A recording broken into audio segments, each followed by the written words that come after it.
Is interphase. Interphase हमारे पास एक मेजर कंपोनेंट है सेल साइकिल का। और सेल साइकिल क्या है? सेल साइकिल इज एक्चुअली दो series of changes from which the cell undergoes in order to divide. इससे पहले सेल प्रेपरेशन भी कर रहा होता है, वो भी हमारे पास सेल साइकिल का कंपोनेंट है। और जब सेल एक्चुअली डिवाइड करता है, that is also the part of cell cycle. अगर हम ड्यूरेशन देखें ह्यूमन सेल साइकिल का, तो human cell cycle is average human cell cycle is about 24 hours. मतलब कि 24 आवर्स के बाद जो सेल है वो डिवाइड हो जाएगा। लाइकवाइज अगर हम यीस्ट का देखते हैं, which is eukaryotic unicellular fungi, तो उसका लाइफ साइकिल हमारे पास सेल साइकिल जो है it has about duration that is 90 minutes. Cell cycle को हम टू फेजेस के अंदर डिवाइड कर देते हैं। One of them is called as interphase and second one is called as mitotic phase. अब इंटरफेज और माइटोटिक फेज हम किस बेस पर कह रहे हैं? इंटरफेज इज द फेज जिसके अंदर सेल डिवाइड नहीं कर रहा है, but it is preparing itself for division. जबकि माइटोटिक फेज जो है, दैट इज़ द फेज जिसके अंदर सेल ओरिजिनली डिवाइड कर रहा होगा। अब word mitotic phase does not mean mitosis only. Mitotic word का मतलब यहाँ पर है कि the phase in which the cell is going to actually divide. अब mitotic phase can either be mitosis और मियोसिस। देन इंटरफेज को अगर हम देखें तो हम कहते हैं कि इंटरफेज जो है वो सेल साइकिल का लॉन्गेस्ट फेज है, क्योंकि सेल साइकिल को हमने टू मेजर फेजेस में डिवाइड किया, that are interphase and mitotic phase. Interphase को लॉन्गेस्ट क्यों कहा जाता है? अगर हम ह्यूमन सेल साइकिल की एग्जांपल को ही देखें कि जैसा कि अभी हमने डिस्कस किया कि 24 आवर्स उसका सेल साइकिल का ड्यूरेशन है, उसको अगर हम स्प्लिट करते हैं इंटरफेज में और माइटोटिक फेज में, तो mitotic phase only takes 30 minutes. तो हमारे पास जो रेस्ट ऑफ द टाइम है, दैट इज़ 23.5 आवर्स, वो हमारे पास इंटरफेज ले रहा है। So the longest phase of the cell cycle is interphase. You need to memorise this. Then interphase को मिसलीडिंगली रेस्टिंग फेज भी कहा जाता है।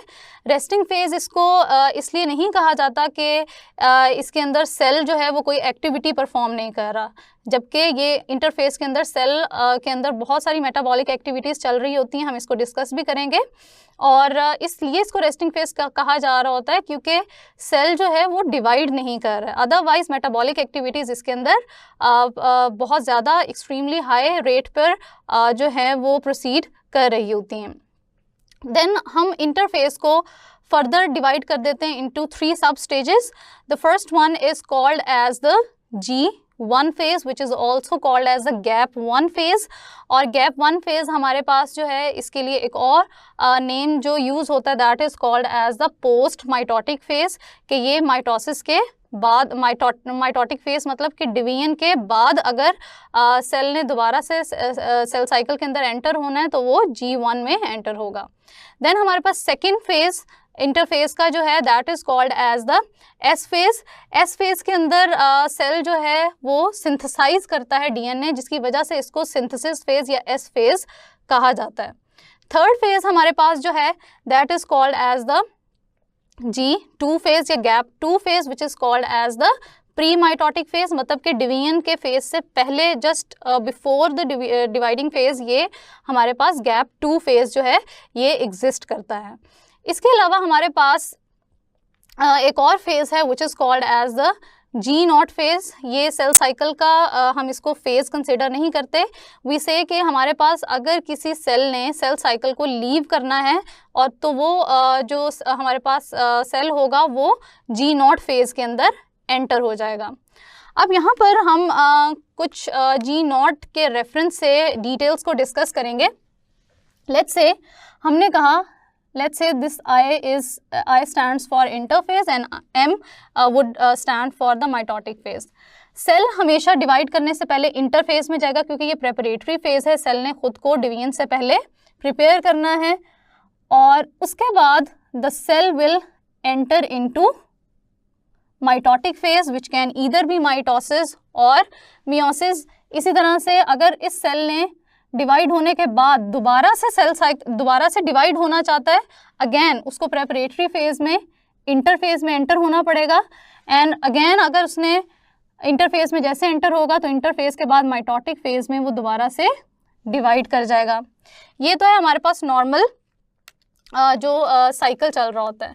जब हम इंटरफेस की बात कर रहे हैं तो इंटरफेस के अंदर जो हमारे पास ड्यूरेशन जो सीक्वेंस है that is gap 1, S and G2। ये हमारे पास सीक्वेंस इस इंटरफेस के अंदर भी फॉलो हो रही होगी। अब माइटोसिस सेल, लेट्स से कि सेल जो है वो डिवाइड हो चुका माइटोटिक फेज के अंदर। अब सेल डिवाइड फर्दर नहीं करना चाह रहा, तो cell will leave this cell cycle and it will enter into G0 phase.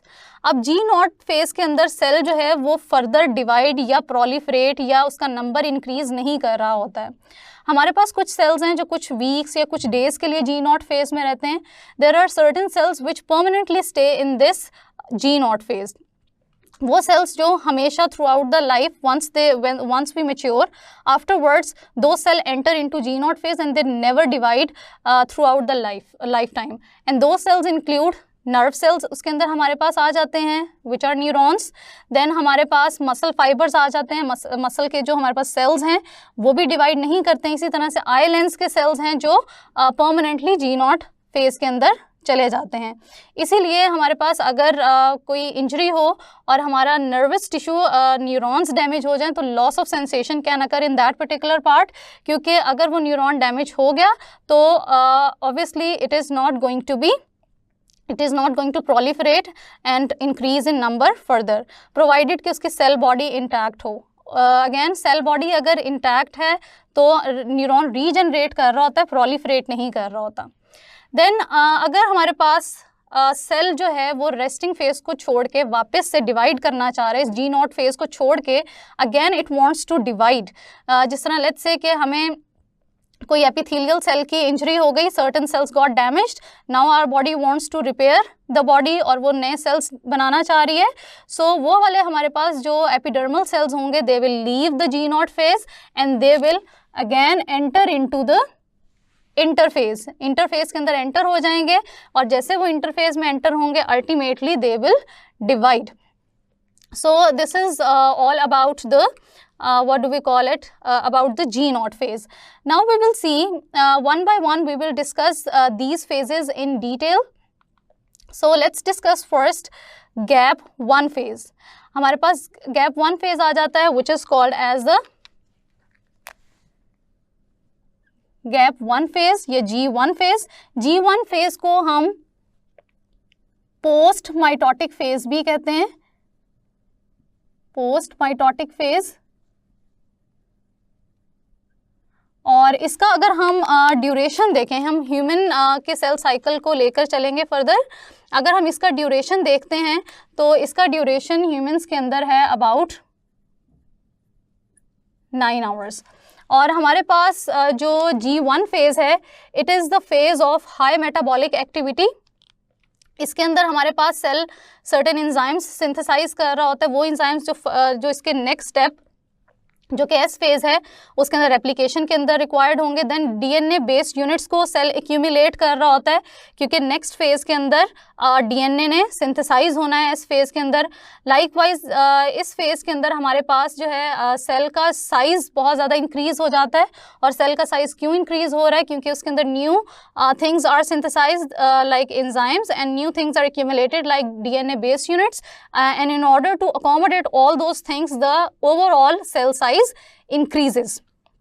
Next हमारे पास जो फेज आ जाता है that is called as the S phase. S phase के अंदर अगर हम देखें तो एस फेज हमारे पास इसको हम कहते हैं सिंथेसिस फेज।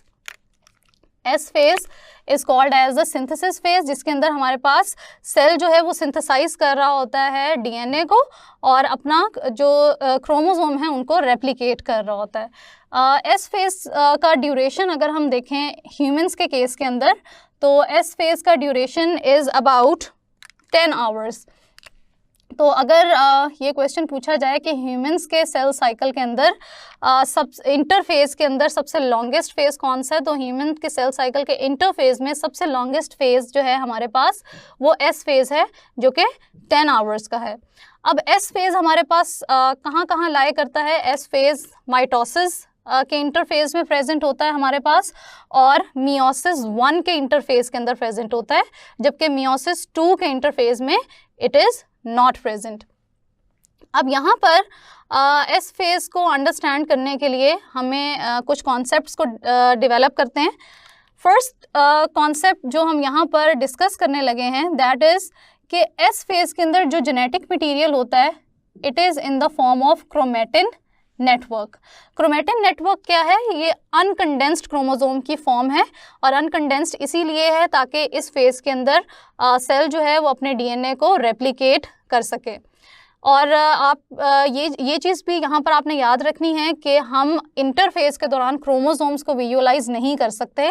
क्रोमोसोम्स को माइटोसिस में, पर्टिकुलरली माइटोसिस या मियोसिस के जो प्रोफेजेस हैं उनके अंदर हम विजुअलाइज उसे कर सकते हैं, मतलब माइटोटिक फेज़ में उसको विजुअलाइज कर सकते हैं। एस फेज़ के अंदर हमारे पास जो क्रोमेटिन नेटवर्क है ये प्रेजेंट होता है, और इवन आप इलेक्ट्रॉन माइक्रोस्कोप्स के थ्रू भी जो आपका जेनेटिक मटीरियल है उसको विजुअलाइज नहीं कर सकते। इसके लिए हम हिस्टोलॉजिकल स्टेन्स, मतलब हीमाटोक्सिलिन या इओजिन जो स्टेन्स हैं वो यूज़ करते हैं, जो कि इस डीएनए को डाई कर देते हैं। Then we can visualise it under microscope as the fine thread like structures. अब यहाँ पर एक और बहुत इंपॉर्टेंट कॉन्सेप्ट जहाँ से बहुत सारे MCQs को डेवलप भी किया जाता है कि अगर कोई सेल एस फेज़ में से पास हुआ है तो उसके नंबर ऑफ डीएनए कितने होंगे और नंबर ऑफ क्रोमोसोम्स कितने होंगे, या अमाउंट ऑफ डीएनए और नंबर ऑफ क्रोमोसोम्स कितने होंगे। तो इसके लिए एक हम 2 की स्टेप्स को अंडरस्टैंड करेंगे। पहला स्टेप ये है कि अगर आपने नंबर ऑफ क्रोमोसोम्स को आइडेंटिफाई करना है तो आपको नंबर ऑफ सेंट्रोमेयर्स पता होने चाहिए। नंबर ऑफ सेंट्रोमेयर्स, नंबर ऑफ सेंट्रोमेयर्स जो हैं ये हमारे पास इक्वल होते हैं टू नंबर ऑफ क्रोमोसोम्स। और अगर हम इसको यहाँ पर डायग्रामेटिकली देखें तो लेट्स से हमारे पास ये क्रोमोसोम है, ये इसका सेंट्रोमेयर या जिसको प्राइमरी कॉन्स्ट्रिक्शन कहते हैं ये है। क्योंकि यहाँ पर एक सेंट्रोमेयर है तो इसको हम सिंगल क्रोमोसोम कंसिडर करेंगे विद अ सिंगल क्रोमेटिड। जैसे ही क्रोमोसोम हमारे पास एस फेज़ में से पास करेगा तो ये अपने आप को रेप्लिकेट करेगा। क्रोमोसोम रेप्लिकेट जब करेगा तो you can observe over here कि अभी भी हमारे पास नंबर ऑफ सेंट्रोमेयर एक ही है, तो इसको भी हम 1 क्रोमोसोम ही कंसिडर करेंगे, but with the difference that this is 1 chromosome with 2 chromatids, this is 1 chromosome with single chromatid. दूसरा जो मेन क्वेश्चन है दैट इज अबाउट अमाउंट या नंबर ऑफ डीएनए किस तरह से कैलकुलेट करते हैं। तो उसके लिए आपने याद रखना है डीएनए काउंट करने के लिए you need to count number of chromatids. So number of chromatids are equal to number of DNA. अब यहाँ पर हम इसको देख लेते हैं कि अगर हमारे पास यहाँ पर सिंगल क्रोमेटिड है तो यहाँ पर हमारे पास जो डीएनए होगा दैट वुड बी 1 डीएनए, जबकि यहाँ पर हमारे पास इसके अंदर भी एक डीएनए है और इसके अंदर भी है, therefore 2 chromatids, so we would say over here we have 2 DNA. Now next phase की तरफ हम चलते हैं। The next phase of this interphase is the G2 phase, या जिसको हम गैप फेज भी कहते हैं। सो G2 फेज की तरफ चलते हैं। गैप 2 फेज, या जिसके लिए हमने टर्मिनोलॉजी यूज की that it is also referred to be as pre mitotic phase. Pre mitotic means mitosis से पहले हो रहा है, और इसका अगर हम ड्यूरेशन देखें सेल साइकिल के अंदर, ह्यूमन सेल साइकिल के रेफरेंस से, दैट इज अबाउट 3.5 आवर्स। इस फेज़ के अंदर हमारे पास बहुत सारी न्यू प्रोटीन सिंथेसाइज हो रही होती हैं, पर्टिकुलरली ट्यूबुलिन प्रोटीन, जो कि हमारे पास सेंट्रियोल्स की सिंथेसिस के अंदर भी रिक्वायर्ड है और माइटोटिक एपरेटस की सिंथेसिस के लिए भी रिक्वायर्ड होती है।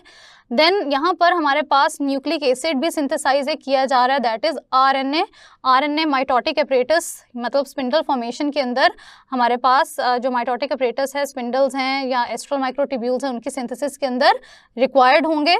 सो हमने ये चीज़ भी यहाँ पर याद रखनी है कि यहाँ पर एक और न्यूक्लिक एसिड भी हमारे पास सिंथेसाइज हो रहा है in the form of RNA, जो कि माइटोटिक एपरेटस और सेंट्रियोल्स की जो सिंथेसिस है उनके अंदर रिक्वायर्ड होगा। G2 फेज़ हमारे पास वो फेज़ होता है जिसके अंदर हमारे पास सेंट्रियोल्स रेप्लिकेट करते हैं। एज यहाँ पर क्योंकि ट्यूबुलिन प्रोटीन सिंथेसाइज हो रही है, लाइकवाइज यहाँ पर हमारे पास सेंट्रियोल्स भी सिंथेसाइज हो रहे होते हैं। अब यहाँ पर एक बहुत इंपॉर्टेंट कॉन्सेप्ट है विद रिस्पेक्ट टू सेंट्रियोल्स। हमारे पास सेंट्रियोल्स यूजुअली पेयर के फॉर्म में प्रेजेंट होते हैं, perpendicular to one another, near to the nucleus, in an area, in a dense area that is called as centrosome. So इस area को हम क्या कहेंगे, this area is called as centrosome. और इस सेंट्रोजोम के अंदर अगर हम देखें तो हमारे पास pair of centriole is present. जैसे ही हमारे पास सेल इंटरफेस से गुजरते हुए G2 फेज को क्रॉस करता है, तो G2 फेज को क्रॉस करने के बाद with in this same centrosome हमारे पास सेंट्रियोल्स जो हैं वो रेप्लिकेट हो जाते हैं। So in this centrosome we would have 4 centrioles. तो ये आपने याद रखना है यहाँ पर कि सेपरेट सेंट्रियोल्स नहीं होते इंटरफेज के बाद, बल्कि ये माइटोटिक फेज में जाके इनका ये जो मेन जोन है, जो रीजन है, ये भी सेपरेट होना शुरू हो जाता है। जबकि इंटरफेज के अंदर with in the single centrosome हमारे पास ये रेप्लिकेटेड सेंट्रियोल्स जो हैं they will be found. Next हम देख लेते हैं, नेक्स्ट आ जाता है हमारे पास अगेन माइटोटिक फेज, जिसको हम कह रहे हैं कि कैरियोकाइनेसिस और साइटोकाइनेसिस हो जाती है। इसीलिए हम कहते हैं कि G2 फेज जो है हमारे पास अगर हम देखें तो वो माइटोसिस से पहले प्रेजेंट है, जबकि अगर G1 फेज को देखें तो वो माइटोसिस के हमारे पास ये माइटोटिक फेज के बाद लोकेटेड है। नेक्स्ट हम देख लेते हैं certain check points of cell cycle. अब जब हम चेक पॉइंट्स सेल साइकिल की बात करते हैं तो what do we mean by that. हमारे पास चेक पॉइंट्स वो जोन्स होते हैं जिनको सेल उन पॉइंट्स के ऊपर सेल जो है वो फर्दर प्रोसीड करने से पहले चेक करता है कि प्रीवियस फेजेस के अंदर जो रिक्वायरमेंट्स थी, जो रॉ मटेरियल्स चाहिए थे, क्या वो सिंथेसाइज प्रॉपर्ली हो चुके हैं या नहीं। तो यहाँ पर हमारे पास 3 मेजर चेक पॉइंट्स प्रेजेंट होते हैं सेल साइकिल के अंदर। जो पहला हमारे पास चेक पॉइंट होता है वो आता है हमारे पास गैप 1 फेज़ के बाद। यहाँ पर अगर आप देखें तो गैप 1 फेज़ के बाद G1 फेज़ और S फेज़ के दरमियान में हमारे पास पहला चेक पॉइंट आएगा जो G1 की एक्टिविटीज़ को जो है चेक करेगा। देन हमारे पास नेक्स्ट जो चेक पॉइंट आएगा वो आएगा हमारे पास G2 और माइटोटिक फेज के दरमियान के अंदर, जो कि डिवाइडिंग फेज से पहले इंटरफेस की तमाम एक्टिविटीज़ को चेक कर रहा होगा। हमने यहाँ पर एक और चीज़ भी याद रखनी है कि जो G2 फेज़ है उसको हम विद रिस्पेक्ट टू माइटोसिस यहाँ पर डिस्कस कर रहे होते हैं, क्योंकि मियोसिस के अंदर G2 phase is absent. Then हमारे पास एक और चेक पॉइंट है जो कि विद इन हमारे पास माइटोटिक फेज़ जो है वो लाई करता है। दिस चेक पॉइंट इंश्योर्स के हमारे पास डिवीजन जो है वो प्रॉपरली हो। तो अगर यहाँ पर कोई भी एक कंट्रोल भी सेल साइकिल का प्रॉपरली चेक पॉइंट जो है वो काम नहीं कर रहा है, so abnormal cell division can result which can also ultimately leads towards abnormal cell division और which is called as tumour और कैंसर। नेक्स्ट हम देख लेते हैं कुछ मल्टीपल चॉइस क्वेश्चंस को। सबसे पहला जो हमारे पास मल्टीपल चॉइस क्वेश्चन है that includes that all of the following cells they remain for life time in G0 phase except. हमारे पास 4 ऑप्शंस हैं यहाँ पर कि हमने यहाँ ये बताना है कि सारे के सारे यहाँ पर वो सेल्स हैं जो G0 फेज के अंदर through out the life time रहते हैं, सिवाय किस सेल के। तो वो हमारे पास जो सेल है, अगर आप 4 ऑप्शंस देखें तो alpha option is the nerve cell, beta option is the glial cell, Charlie option is the muscle fibres and delta option is the eye lens. इसमें से हमारे पास नर्व सेल्स आर न्यूरॉन्स जो कि परमानेंटली G0 फेज में होते हैं। Eye lens के सेल अगर हम देखें they are also permanently in G0 phase. Muscle fibre cells जो हैं हमारे पास वो भी हमारे पास परमानेंटली G0 फेज में होते हैं। So correct option that we would have over here would be beta, that are glial cells which are also called as neuroglia cell. इसीलिए जो हमारे पास यूजुअली ब्रेन का ट्यूमर होता है वो न्यूरॉन्स के प्रोलिफरेट करने से नहीं, बल्कि ग्लायल सेल्स जो कि हमारे ब्रेन के अंदर नरिशमेंट प्रोवाइड करने वाले सेल्स हैं उनकी डिवीजन से हो रहा होता है। Let's move towards the second MCQ that includes that during interphase centrioles, options are replicate and stay in the same centrosome, which seems to be true. जैसा कि अभी हमने यहाँ पर डिस्कस किया कि replicate करने के बाद centrioles they stay in the same centrosome. Let's see the beta option. Beta option is do not replicate. Then we have replicate and separate in different centrosomes, and delta option that we have is replicate and stay united throughout the cell division. तो यहाँ पर the correct option would be alpha option, that is they replicate and stay in the same centrosome. Now let's talk about the third MCQ that states that longest phase of the cell cycle is. तो cell cycle का हमारे पास जो longest phase है वो हमने discuss किया कि interphase होता है, और यहाँ पर हमारे पास Charlie option would be the correct option. Then let's move towards the fourth question. Fourth question states that identify the unicellular eukaryotic organisms with cell cycle of about 1.5 hours. अब यहाँ पर जो key term है that is unicellular eukaryotic organism. हमारे पास 4 options हैं. 4 options में से अगर हम देखें तो हमारे पास जो चार्ली ऑप्शन है दैट इज बैक्टीरिया, वो तो स्ट्रेट अवे एलिमिनेट हो जाएगी क्योंकि बैक्टीरिया प्रोकैरियोटिक ऑर्गेनिज्म है. देन हमारे पास we are left with the 3 options, yeast, human germ cell and mushroom. यहाँ पर अगर यूनिसेलुलर देखें तो हमारे पास अल्फा और बीटा ऑप्शंस यूनिसेलुलर हैं, जबकि हमारे पास जो डेल्टा ऑप्शन है इट इज़ मल्टीसेलुलर. अल्फा और बीटा में से अब हमने सेलेक्ट करना है. अब अल्फा और बीटा में से अगर हम देखें सेलेक्ट करने के लिए तो हमारे पास जो सेल साइकिल यीस्ट का है 90 मिनट्स का होता है, या 1.5 या 1.5 आवर हम उसको कह सकते हैं. So yeast would be correct option over here. So alpha option is correct option. Next fifth MCQ देखेंगे. Fifth MCQ states that number of microtubule triplets found in the cell after interphase are, कि कितने microtubules के triplets हमारे पास interphase के बाद present होंगे. We have 4 options over here. अब माइक्रोट्यूब्यूल ट्रिपलेट्स हमने सेंट्रियोल्स के रेफरेंस से यहाँ पर काउंट करने हैं. इंटरफेज में से G2 फेज को जैसे सेल क्रॉस करेगा तो हमारे पास टोटल नंबर ऑफ सेंट्रियोल्स कितने हैं? 4. एक सेंट्रियोल के अंदर हमारे पास 27 माइक्रोट्यूब्यूल्स होते हैं या 9 माइक्रोट्यूब्यूल ट्रिपलेट्स होते हैं. So if we know the number of microtubule triplets in one centriole, we can count of these 4. तो आप इसको मल्टीप्लाई करेंगे 9 को 4 के साथ, that comes out to be 36. So correct option we have over here is the beta option.